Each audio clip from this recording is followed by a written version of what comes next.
Us Minnesota Vikings fans are very accustomed to being disrespected when it comes to our favorite football team. You merely adopted the disrespect. We were born into it, molded by it. But finally, we had something that we had a chance to be proud of. The 2020 NFL draft class, Justin friggin' Jefferson, Cameron Dantzler, Hefe, Ezra, etc. It's great. And even though Jefferson got jobbed when it came to offensive rookie year, you understood it. Like, all right, so Herbert, he plays quarterback. They're always going to favor the QB, especially in a market that they're trying to grow. I get it. I understand that. Come to terms with it. But NFL.com, in their infinite wisdom, Nick Shook, who I like, and Gennaro Felice, who I also like, they rank the rookie draft classes 1 to 32. And you'd think, okay, Vikings 1, maybe 1A, somewhere in there. But no. Somehow, some way, the Minnesota Vikings 2020 draft class ended up 4th. Quattro. No. Like, this indignity will not stand, and we'll go through why. So, what usually happens is we have to talk down about the teams that finish 1 through 3. That's what happens. But the Colts won. So, the Colts had a really fine draft class. They were the only group to get an A, which sort of disagree with, but it's fine. But they also did not have a first-round pick because they traded 14 for DeForest Buckner. Now, if that was included in the calculation, that's incorrect. You should not do that. But, yeah, second round, Michael Pittman, the pride of USC, 6'4", getting after it, 40 catches, 503 yards, and 1 touchdown, which is all a lot less than Justin Jefferson. Okay, sure. Missed a couple of games with injury. Fine. And then Jonathan Taylor Thomas. Yeah, respect, even though he's a stupid Badger. 1,169 yards rushing. Nice. And 11 touchdowns on the ground. Really came on in the second half of the season. Respect. Also, he's still a running back. Sure. Third round. So Julian Blackmon, solid safety, the pride of Utah, but everyone creams in their jeans over Julian Blackmon. Like, yeah, stud. Respect. Yes, but 2 picks, 4 passes broken up, a 40.2 quarterback rating, a phenomenal free safety. But everyone's at, hey, Dad, is that Ed Reed? I can't see real good. Is that Ed Reed over there? Please.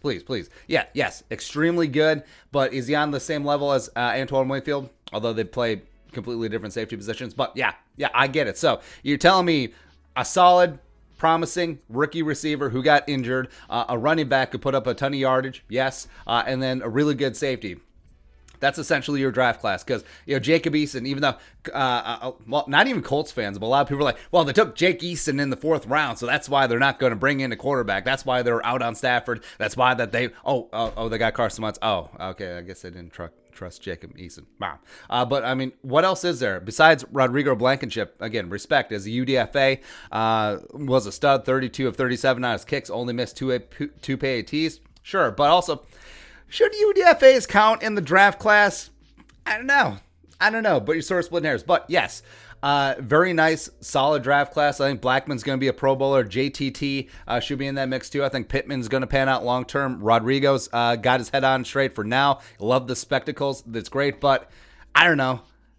Is that really a number 1 draft class? Nah. Top 5? Sure. Fringe of top 5. But number 1? Nah. 2.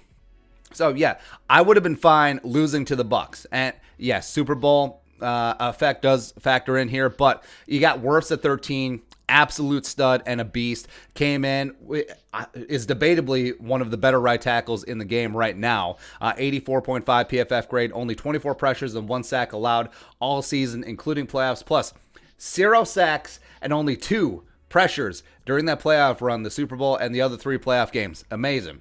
An absolute, yeah, love him. The pride of Iowa, awesome. And the Antoine Winfield Jr., yes, our guy, absolute hammer in the run game. Love the swagger.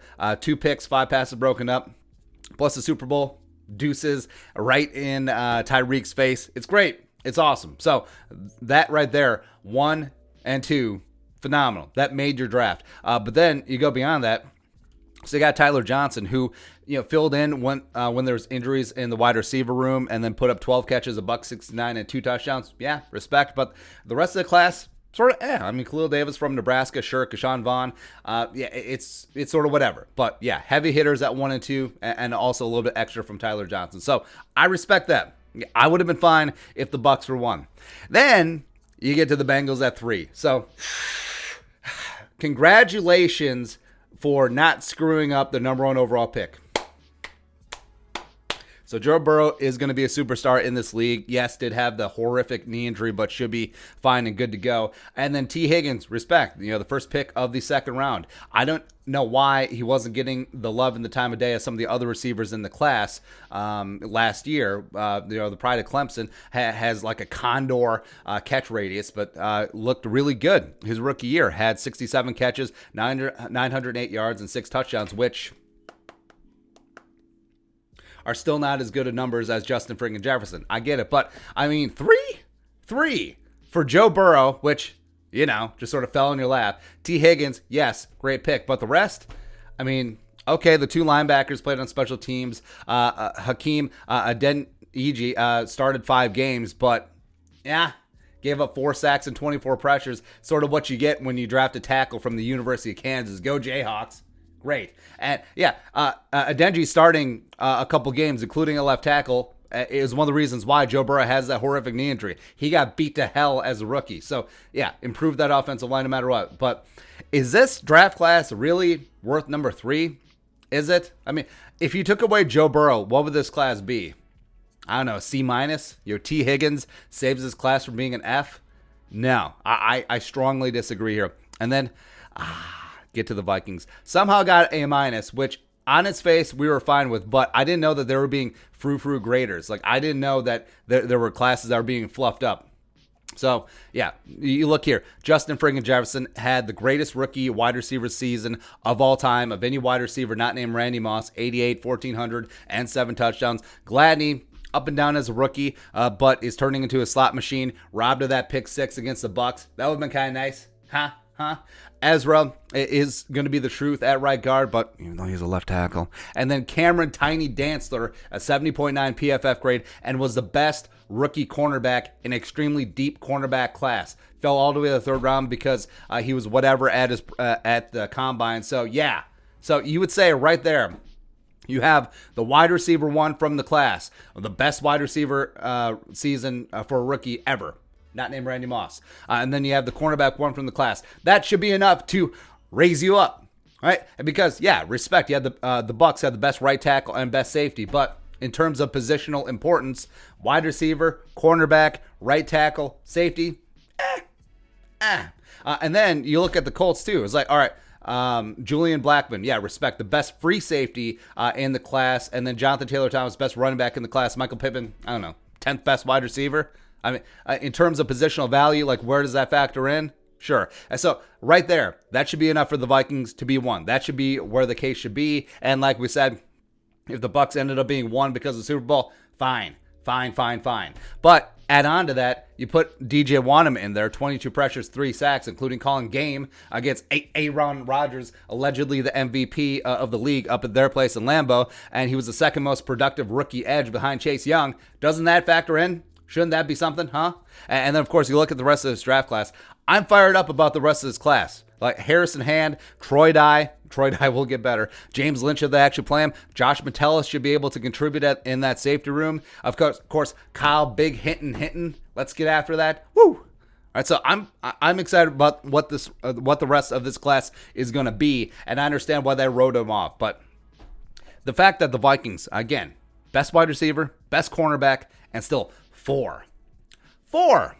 Really? Well, I can laugh a little bit because the Chargers still ended up at 6. I mean, you have Justin Herbert, who supposedly is Offensive Rookie of the Year, supposedly at the most important position in all of team sports at quarterback, and he can't even raise up his draft class. I mean, Kenneth Murray, okay, horrible in coverage, but a solid linebacker out of Oklahoma. Josh Kelly filled in there a little bit too when Eckler went down, but he can't raise that up from 6?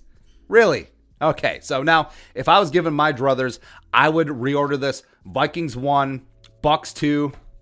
We'll give the Colts 3. And then 4 would actually be Washington, where they have Chase Young at 2, respect. Probably a little bit lower because he missed a couple of games because of injury. But team captain, year 1. Amazing. Antonio Gibson, the pride of Memphis, the former wide receiver, is the absolute truth at running back. Plus, Carmen Curl. Like, everyone talks about Julian Blackmon being a huge value in the 3rd round. What about getting Carmen Curl in the 7th? What about that? Huh? How about that? But anyways, I digress. Yeah, Washington, respect, should be a little bit higher than 7. And the Vikings, of course, should be higher than 4. But it's okay. We'll just add this to the box. The box of disrespect. The national media jabroni haircuts. All the jackals. Just like, oh, yeah, the Vikings. Oh, that's cute. Oh, they had the best rookie wide receiver season of all time. Oh, they had the best cornerback in the class. Oh, cool. Oh, Ezra Cleveland coming along even though he's playing opposition. Oh, great. We'll just add that to the box of disrespect, and we'll just push it down emotionally. And then one day, it'll either explode or it'll turn into an ulcer. It's the Minnesota way to go. We'll see. But your thoughts, NFL.com disrespects the Minnesota Vikings 2020 draft class. Let us know in the comments section below. Subscribe for daily Vikings takes. Want to support that work, post on the Venmo. But until next time, Skol, production value.